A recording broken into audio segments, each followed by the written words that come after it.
پیارے بچوں، یہ کہانی ہے آپ سبھی کے لیے۔ ایک دن بادشاہ کے دربار میں ایک بہت ہی خوبصورت شہزادی پیدا ہوئی۔ وہ بہت خوبصورت تھی۔ بادشاہ نے خوشی میں شاہی دعوت کا اہتمام کیا، جس میں ایک جادوئی عورت بھی آئی۔ اس عورت نے شہزادی کو وش دی کہ وہ 16 سال کی عمر میں ہمیشہ کے لیے سو جائے گی۔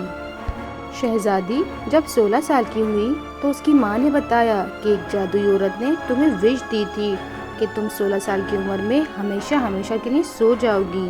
یہ سن کر شہزادی بہت پریشان ہوئی اور گھبرا گئی، لیکن اس کی ماں نے کہا گھبراؤ نہیں، اس کا ایک حل بھی ہے۔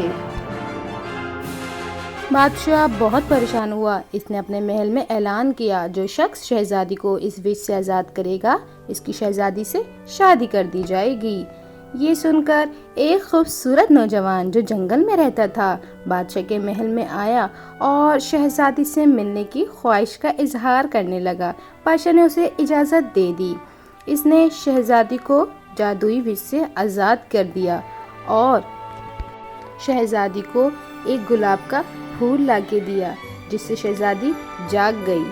اس طرح اس نے شہزادی کو وش سے آزاد کرا اور وہ دونوں ہنسی خوشی رہنے لگے۔